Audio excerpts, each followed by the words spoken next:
Boa tarde a todos. Boa tarde. Sr. Sérgio Cabral, o senhor, a sua defesa, requereu um reinterrogatório. O senhor já foi ouvido nesse processo? Já foi dada a oportunidade de o senhor se manifestar. Mas, como sempre digo, esse é um ato de defesa, aliás, é o ato de defesa por excelência, onde o próprio acusado faz a sua defesa, né, e não através de um defensor.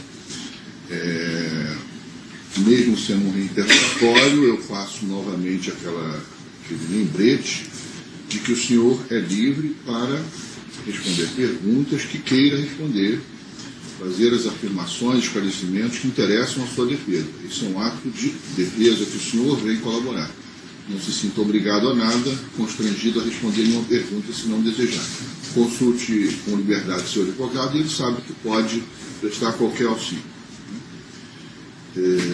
Bom, o senhor já foi ouvido, o senhor conhece o processo, a chamada ponto final, a operação, que teria relação com pagamentos de propina para empresários de ônibus. Já é conhecido. Eu quero abrir a oportunidade para o senhor, que sabe muito bem o motivo pelo qual pediu para ser reinterrogado. Então, o que o senhor gostaria de dizer, de colocar de uma outra perspectiva ou acrescentar ao seu depoimento, ao seu interrogatório anterior? Primeiro, boa tarde a todos. Agradecer ao senhor, ao doutor Leonardo, à minha defesa, a oportunidade de, primeiramente, em nome de Deus, em nome da minha família, da minha mulher, dos meus filhos, dos meus netos, já que em breve vou ganhar uma neta, já ganhei um neto, vou ganhar uma neta, ter decidido contar a verdade, colaborar com a justiça, confessar, no sentido mais profundo do arrependimento, da palavra verdadeira à justiça e à sociedade. Foi nessa direção que eu pedi a Vossa Excelência, eu agradeço a oportunidade de vir falar nesse caso. Nesse caso específico, foi exatamente a transição que batia no meu coração e, se Vossa Excelência se lembrar, eu permaneci calado na ponto final 1 e na ponto final 2 até pedi para ser dispensado e julgo que nessa oportunidade eu poderia esclarecer tudo que o senhor, que o doutor Leonardo desejarem a respeito dessa matéria, como disse Vossa Excelência. Então, venho aqui, doutor Marcelo, com meu coração aberto e com a disposição de falar amplamente tudo que os senhores desejarem. Colaborar com a justiça, colaborar com a verdade e, em última análise, colaborar com o Rio de Janeiro e com o futuro, né, da nossa população, dos nossos filhos, dos nossos netos, revendo os meus erros, falando dos meus erros, né, e não é hora de falar em nenhum acerto, é hora de falar dos erros. Esse é um assunto, se o senhor me permitir uma breve introdução, que toca muito ao Estado do Rio de Janeiro a partir do governo Brizola, do primeiro governo Brizola. O governo Brizola, ele tinha toda uma influência na década de 50 e década de 60, onde se viu quebra-quebra dos bondes, se viu quebra-quebra das antigas cantareiras de Niterói. O Brizola toma a decisão de encampar as empresas de ônibus em 83. E ele toma conta das empresas de ônibus, expulsa os seus proprietários, e aí ele designa militantes e companheiros seus do PDT para tomarem conta das empresas e cria um grande imbróglio jurídico.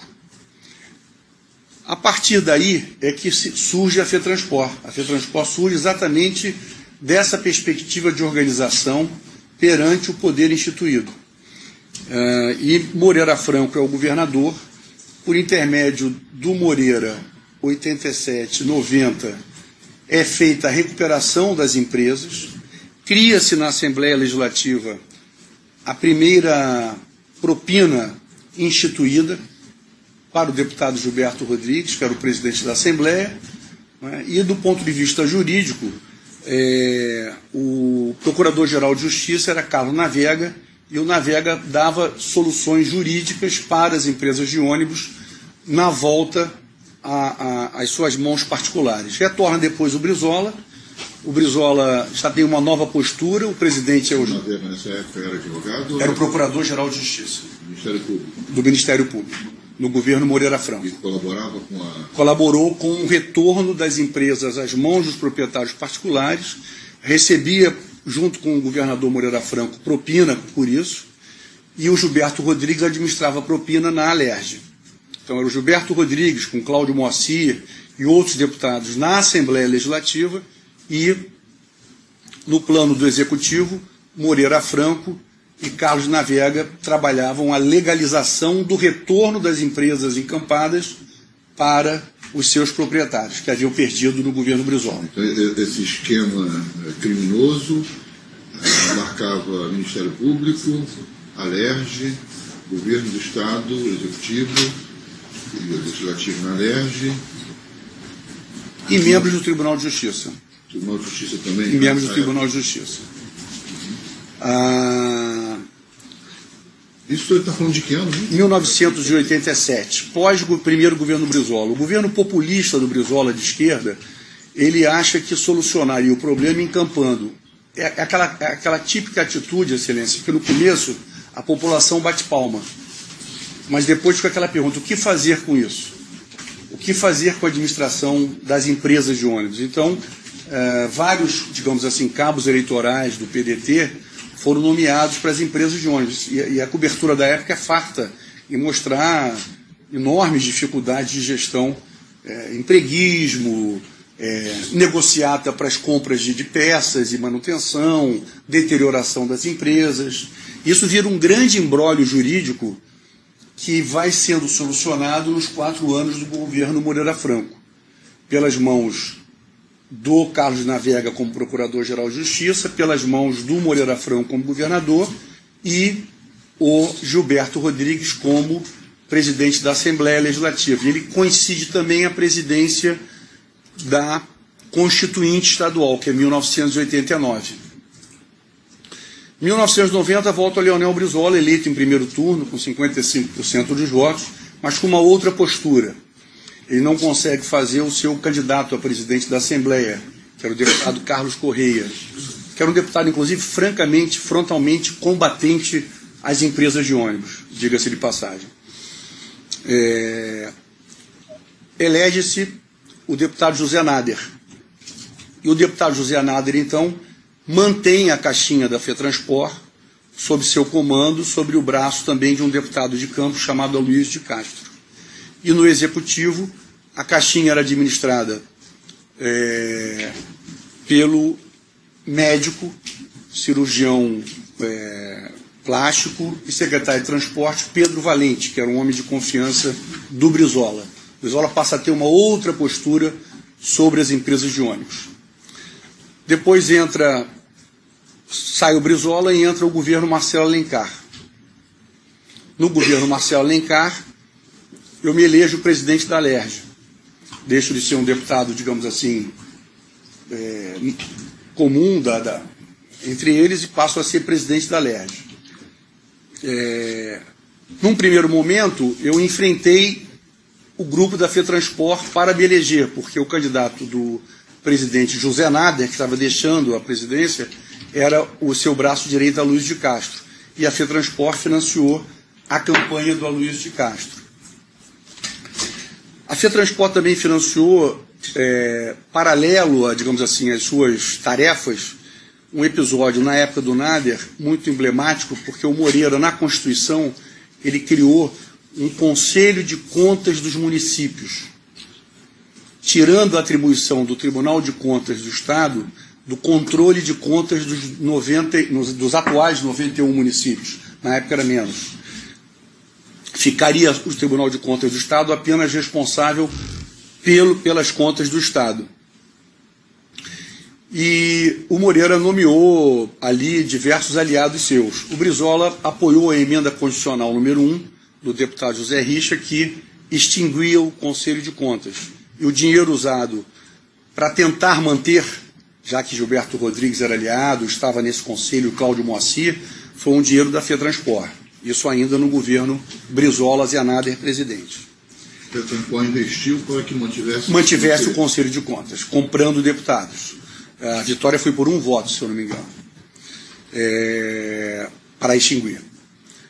Em 95, então, em 2 de fevereiro, a gente toma posse dia 1º de fevereiro, 2 de fevereiro a eleição de 95, o deputado Aloysio de Castro perde para mim por uma razão pura e simples. Nós conseguimos lançar uma campanha que era deputado mostre a sua cara, o voto era aberto, o voto não era secreto. O Zenader, o deputado Jorge Pisciani, nessa ocasião, era meu adversário, ainda não era meu aliado, fez parte da outra chapa, o deputado Aloysio de Castro era o candidato, e a Justiça declarou que aquilo era matéria interna corporis. Eu fui muito ajudado até nos bastidores pelo desembargador Jorge Loretti, de grande figura e de grande memória, e que me ajudou muito naquela ocasião, me orientando juridicamente. Eu tinha 31 anos de idade. E aí conseguimos ganhar a eleição. Mas, rapidamente, o ex-deputado Gilberto Rodrigues, volto lá no Gilberto, de 87 a 90, ele me procura, nós éramos do mesmo partido, do PMDB, e diz: olha, Sérgio, eles querem se entender com você, a FETranspor. E aí promove um encontro meu com a FETranspor, o deputado Pisciani, que havia sido meu adversário, também se aproxima, e aí nós retomamos, digamos, a caixinha da FETranspor na Alerj em 95. E eu passo a administrar a caixinha da FETranspor em 95. E aí fico de 95 a 2002 como presidente da Alerj, administrando a caixinha da FETranspor, sendo que no executivo, nesse período, Marcelo Alencar, o responsável era o Marco Aurélio Alencar, secretário de Fazenda do Marcelo, responsável pela propina no executivo, pela distribuição do dinheiro no executivo. Inclusive, é um período em que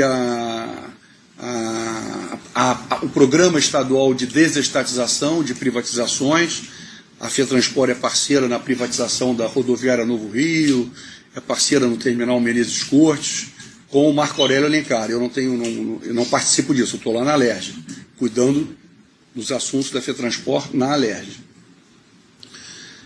Em 99 entra o Garotinho. Vamos dar um corte aqui. Pois não.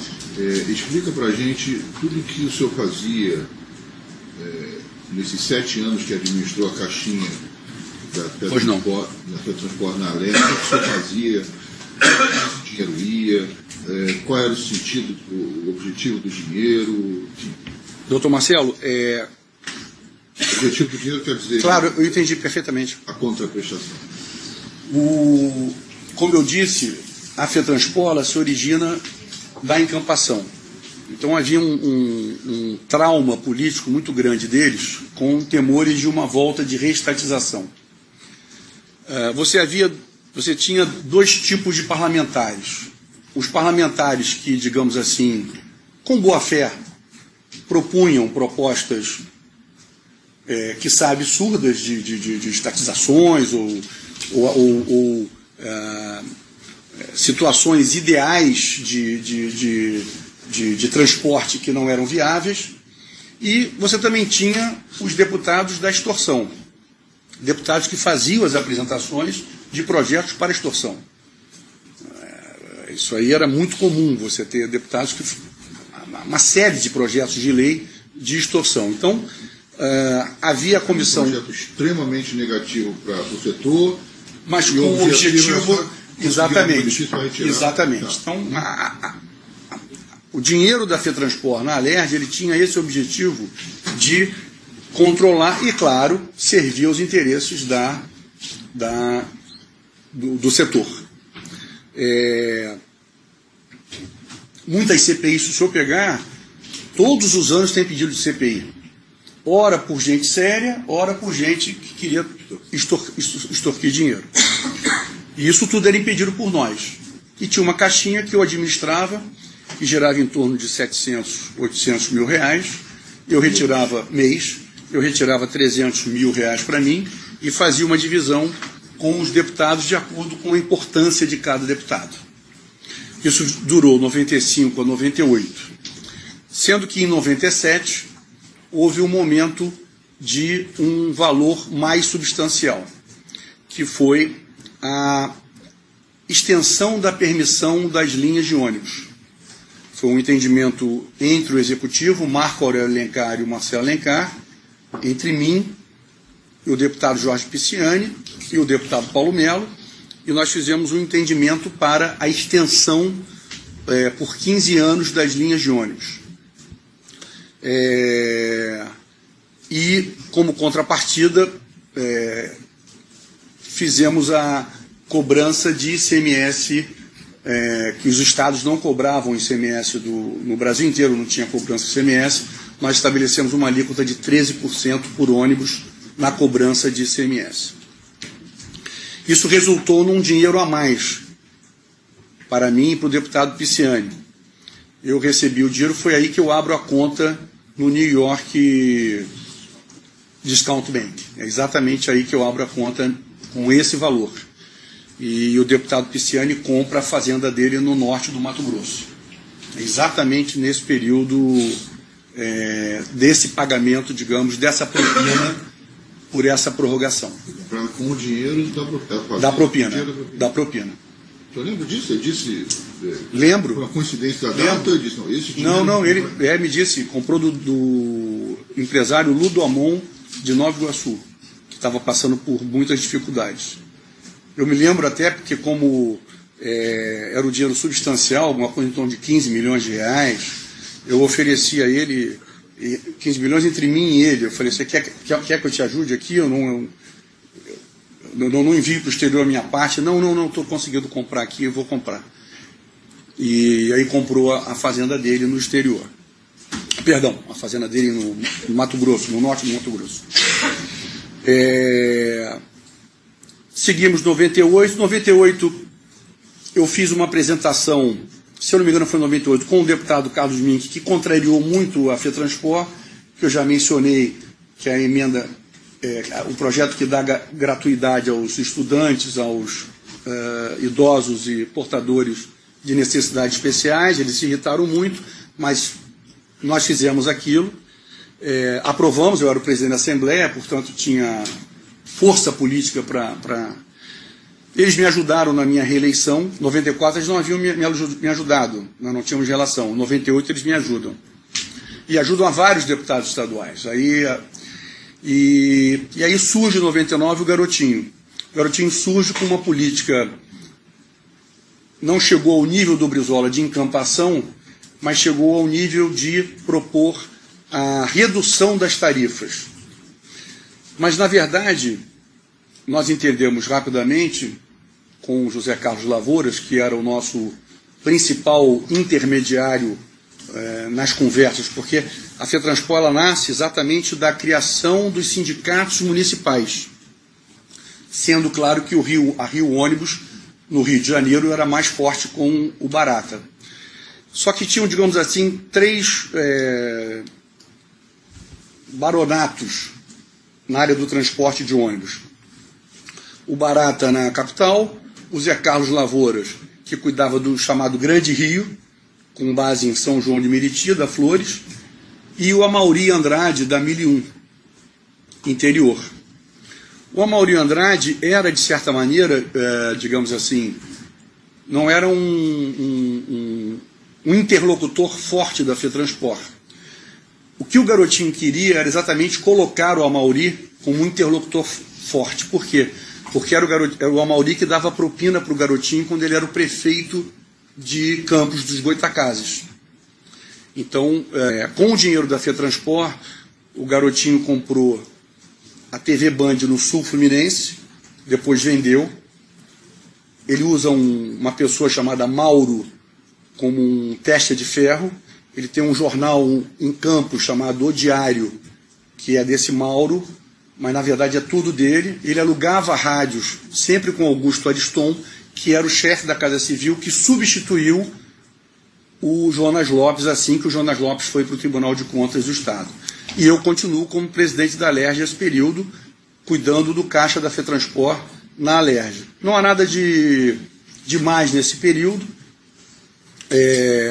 transcorre-se normalmente. Esse caixa da FETransport, o senhor mencionou o interesse do então governador Garotinho de colocar esse Amauri na negociação. Isso. Mas o caixa da FETransport, o caixa da propina, ele também existiu no executivo nesse momento? Com certeza. Continua? Com certeza. Com certeza. E quem administrava era o Jonas Lopes, depois o Augusto Ariston.